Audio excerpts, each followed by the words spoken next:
E queremos ainda que nossas companheiras, irmãs e filhas aceitem isso. Mas nem pensamos que aquela com quem transamos pode ser companheira, irmã e filha de alguém.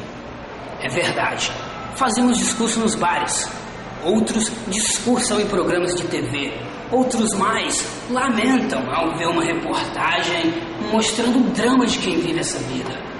Mas então, o que fazemos na sexta tarde após o trabalho? Pense nisso.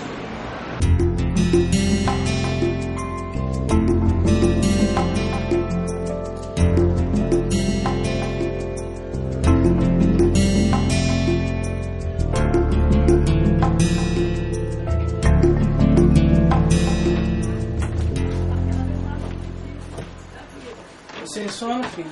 Esperando seu irmão? Sim, vovó. Eu queria falar com ele a respeito do dia de hoje. Vó, você também tá chateado comigo? Mas você entende meus motivos, não entende? Poxa, a gente estava numa dificuldade enorme. E eu aqui sem poder fazer nada pra ajudar. Eu entendo o motivo de todos, meu filho. Sabe, vovó, papai tem raiva de mim. A mamãe tem vergonha. E a Isaura tem inveja. E eu fico sem saber qual desses sentimentos é o pior. Ou o que eu acho desses sentimentos. Eu não tenho mais nem certeza. Sabe, minha filha, eu frequentava uma dessas casas entre os meus 30 e 40 anos de idade. Eu já era casado.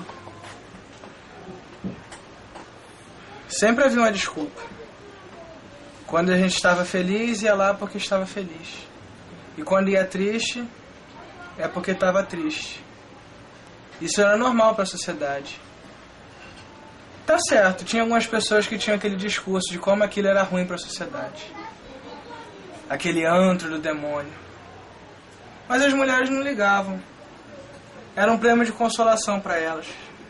Porque elas podiam sempre dizer que eram melhores às outras mulheres.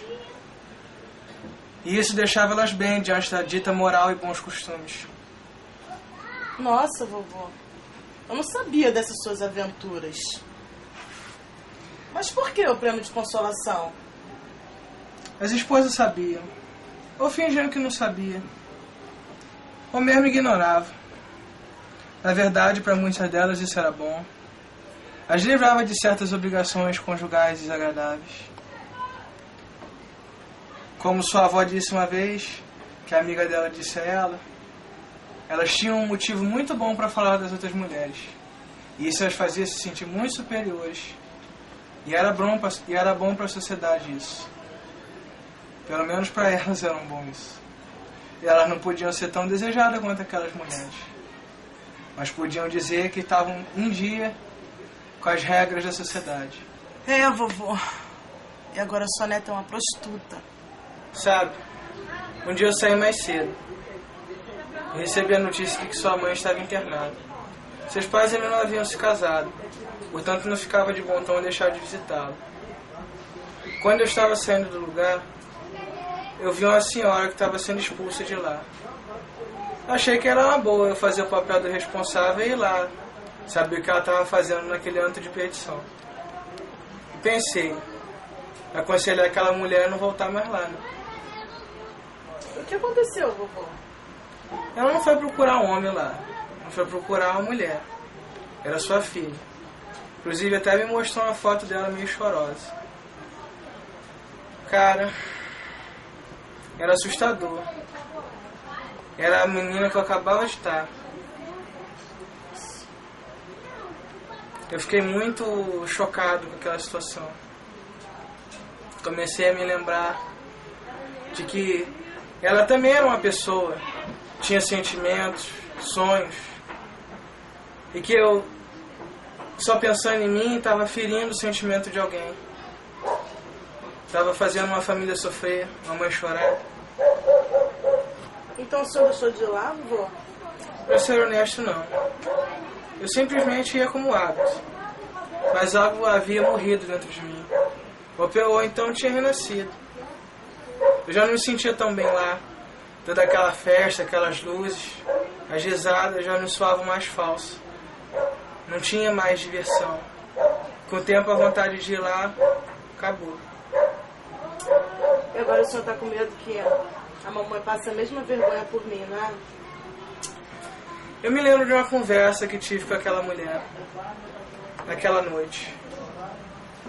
Ao ver o meu espanto, ela não entendeu. Pensou que eu tivesse ficado com nojo da filha dela ser um profissional do local. Ela me olhou com os olhos tristes e me disse: Senhor, minha filha não nasceu assim. Ela é assim hoje, mas as coisas mudam. Tudo que é feito pode ser desfeito. Mas, vovô, o senhor viu como o papai me tratou? E a mamãe? Até a Isaura, que não me censurou, não entendeu nada. Isso não tem mais volta. Sabe, filho, fui eu que levei seu pai a uma casa dessas pela primeira vez. Acredito que se não fosse ele estar desempregado, estaria indo até hoje. Nós homens somos criados para isso. Meu pai me apresentou um prostíbulo, pela primeira vez foi ele. E a gente vai lá para relaxar, esquecer dos problemas da vida. Achamos isso normal, coisa que a sociedade aceita. Alguns até dizem que é uma coisa importante para o casamento. A gente vai lá, relaxa e volta para casa satisfeito para as mulheres. Tudo bobagem. Aquele é o lugar onde a gente solta todas as nossas taras. Tudo que a gente não tem coragem de pedir para nossas esposas. Porque a gente foi criado a pensar que elas não parecem mulheres, com sentimentos, com desejos e com vontades. Eu não queria envergonhar você. Mas no primeiro dia de trabalho já deu para você perceber isso. É, vovô. Mas é muito difícil não se envergonhar quando eu penso no meu dia de hoje. E por que você se envergonharia? Pensa um pouco. Nós homens fomos criados para ver aquele lugar como uma espécie de alívio da tensão do dia a dia. Aprendemos a não olhar para vocês, mulheres que trabalham lá, como pessoas. Aprendemos a olhar para vocês como se adorassem o que fazem. Não fomos preparados para o fato de que uma filha, uma irmã nossa possa vir a trabalhar num lugar desse. Vocês nunca vão entender como a gente imagina. E a gente nunca vai entender como vocês pensam. Vocês sabem, no fundo, que nós nos soltamos lá dentro. Mostramos uma face que evitamos mostrar aqui fora, para nossas companheiras. E muitas vezes, isso faz se sentir frustrado. Achando que alguém tem algo mais que elas não têm. E com isso começa a demonstrar inveja pelas outras. Tudo bem. Mas isso não me faz ter menos vergonha do papai e da mamãe. Filha, essa vergonha vem da maldita hipocrisia da qual a sociedade é formada. As mulheres com a inveja da dita liberdade das prostitutas e os homens com a vergonha do que fazem lá dentro. Então combinamos assim. Vamos considerar que acontece lá algo que deve ser ignorado. Ou simplesmente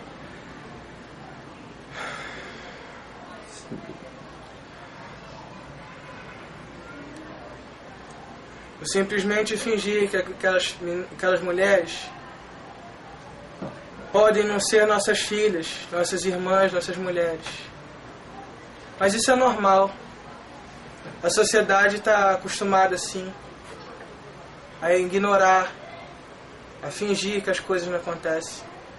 Fazem isso com presidiários, com moradores de rua e com tantas outras coisas mais. Me desculpe, vô. Me desculpe. Mas é que eu fiquei tão desesperada. Como eu vou encarar todo mundo amanhã? Seus pais apenas ficaram confusos com essa situação. É normal. Ver alguém que eles amam nessa situação é muito complicado.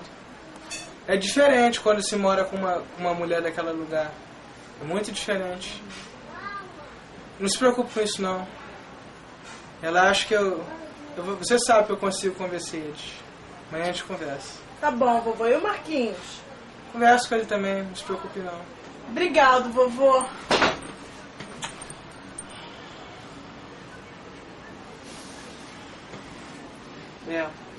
Nunca se esqueça de uma coisa. O mundo humano é o mundo da mente regida por um coração sábio. Isso é a coisa mais importante que você pode aprender.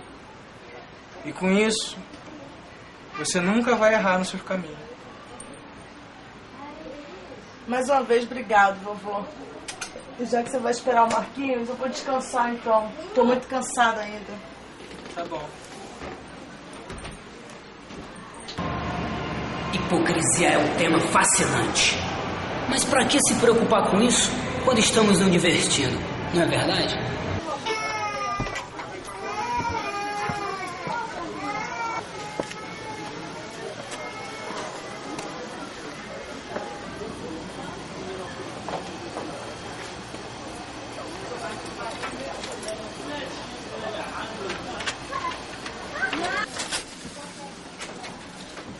Evo, o que houve?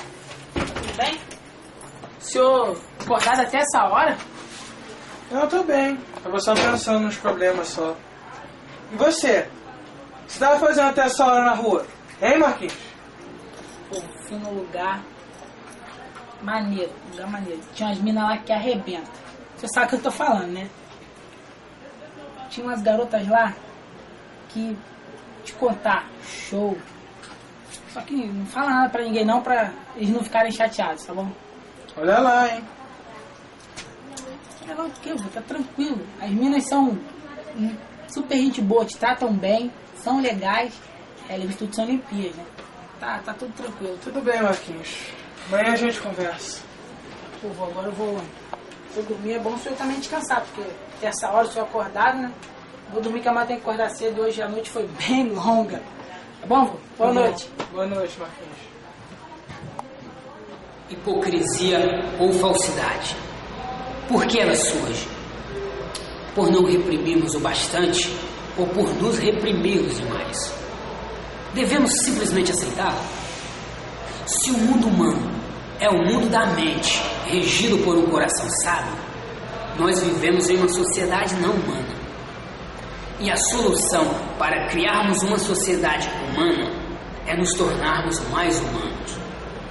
E uma das formas de nos tornarmos mais humanos é termos consciência de que uma Bebel pode surgir a qualquer momento em nossas vidas.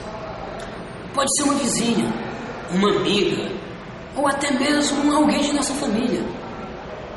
Um poeta disse certa vez que não há nada mais belo do que o sorriso de uma mulher.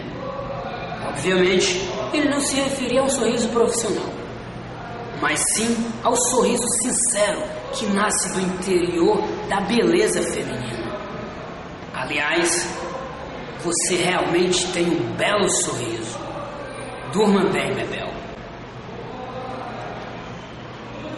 Hey, mundo jovem, mundo jovem, mundo jovem, futuro é de você. Hey, mundo jovem, mundo jovem, mundo jovem, vocês sabem viver. Hey, mundo jovem, mundo jovem, mundo jovem, o mundo é de você. Hey, mundo jovem, mundo jovem, livre pra viver. Como pode o homem viver e esquecer do futuro? Sabe que ele planta hoje, amanhã os jovens que colherão os frutos. Visam poder, fama, lucro, dinheiro sujo é inútil. Sabedoria é bem melhor do que isso tudo, é o nosso escudo. Pra gente mudar o mundo é só estar junto, não é pedir muito. Basta ceder um pouco, respeitar o outro, amar em dobro, ser justo. Na lembrança é infância, inocência de criança é esperança. É tempo de mudança, confiança. Hey,